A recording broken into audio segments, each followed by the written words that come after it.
የ12 የ16 እና የ20 ትጋብና ትጋብ ፈልጉ ነው። ትጋብ ማለት ኤልሲኤም ማለት ነው። ትጋብ ማለት ደግሞ ጂሲኤፍ ወይም ኤችሲኤፍ ማለት ነው። ስለዚህ የሁለቱም ቁጥሮች ትጋና ትጋብ የነዚህ የሶስቱም ቁጥሮች ትጋና ትጋብ ለመፈለግ ሁለት አይነት መንገዶች እናሳያቸዋለን። የመጀመሪያው ምንድነው? በአውድ ዛፍ ወይም ደግሞ በብቸኛ ትንተና መስራት። ስለዚህ 12 በ2 ስንት ነው? 12 ለ2 ሲካፈል 6 6 በ2 3 3 በ2 አይካፈልም በ3 ስለዚህ ይሄ ማለት ሲተነተን ስንት ይሆናል? 2 ርቢ 2 ለምንድን ነው 2 ርቢ 2 ያልኩት? ሁለት ጊዜ ስለጻፍኩኝ። ስለዚህ 2 ርቢ 2 ሲባዛ በ3 እኩል ይሆናል 12 ይሆናል። በመቀጠል የ16ን በብቸኛ ትንተና በምንተነትንበት ጊዜ 16 በ2 ስንት ነው? 8 8 በ2 8 በ2 ስንት ነው?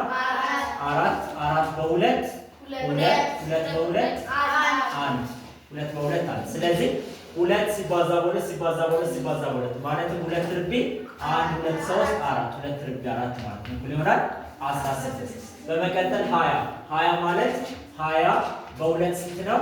10 10 በ2 5 5 በ2 አይካፈልም በ3 አይካፈልም በ5 ነው የምናካፍለው በ5 1 ስለዚህ ይሄ ማለት 2 ርቢ 2 ሲባዛ በ5 ይሆናል ማለት ነው። 2 ርቢ 2 ሲባዛ በ5 ዋናው ነገር ትጋብ ማለት ነው። ትጋብ ማለት ነው። ስለዚህ ትጋብ እኩል ይሆናል ትልቁ የጋራ አካፋይ ማለት ነው። ትጋብ ከሆነ በርቢ ከተገለጹ ከጋራ አካፋዮቻቸው መካከል ትንሹን ነው የምትመርጡት። እዚህ ጋር 2 ርቢ 2 አለ፣ እዚህ ጋር 2 ርቢ 4 አለ፣ እዚህ ጋር ደግሞ 2 ርቢ 2 አለ። ስለዚህ ትንሹ ማን ነው የምትመርጡት? 2 ርቢ 2 የሚለውን ነው የምትመርጡት ማለት ነው። ሲባዛ እዚህ ጋር 3 አለኝ፣ እዚህ ጋር 3 የለኝም፣ እዚህ ጋር 3 የለኝም፣ እዚህ ጋር 5 አለኝ፣ እዚህ ጋር 5 የለም፣ እዚህ ጋር 5 አለ እዚህ። ስለዚህ መልሱ 2 ርቢ 2 ብቻ ነው። 2 ርቢ 2 ማለት ነው ስንት ማለት ነው? 4 ነው ማለት ነው። 4 ስለዚህ የ12 የ16 እና የ20 ትጋብ ስንት ነው? 4 ማለት ነው። ትጋብ ከተባላችሁ ደግሞ የጋራ ከሆኑት መካከል በትልቅ ርቢ የተገለጸውን እና የጋራ ያልሆኑትን ሁሉንም ነው። ስለዚህ እዚህ ጋር 2 ርቢ 2 አለ፣ 2 ርቢ 4 2 ርቢ 2 አይደለ?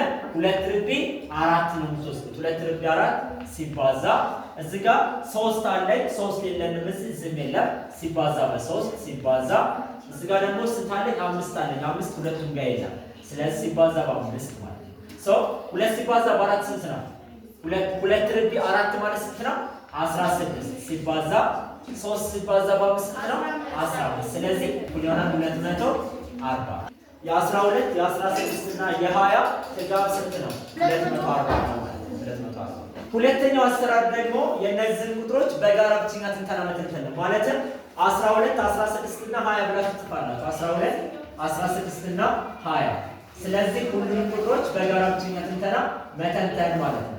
በ2 12 በ2 6 16 በ2 8 20 በ2 10 ስለዚህ 2 ላይ ምልክት አድርጉባት ለጋራ ስላካፈለልን ሁሉንም ቁጥሮች። አሁንም በ2 3 8 በ2 4 10 በ2 5 ስለዚህ 2 ላይ አሁን ምልክት አድርጉበት። በ3 አሁን በ2 የሚካፈል ቁጥር አለኝ አይደለ? በ2 3 በ2 ስለማይካፈል 3 እንዳለ ይጻፋል። 4 በ2 2 5 በ2 እንዳለ ይጻፋል። አሁንም በ2 ምልክት አላደረገበትም 2 ላይ ሁሉንም ቁጥሮች ስላላካፈለልኝ። አሁንም በ2 3 1 5 ስለዚህ 2 ላይ ምልክት አላደረገበትም። በ3 3 በ3 1 በ3 ስለማይካፈል እንዳለ እንጽፋለን። 5 በ3 5 አሁን ቀጣይ በስንት ነው የምታካፍሉ? በ5 1 1 ትጋብ እኩል ይሆናል ምልክት ያደርጋችሁባት 2 ሲባዛ በ2 2 ሲባዛ በ2 እኩል ይሆናል 4 ማለት ነው።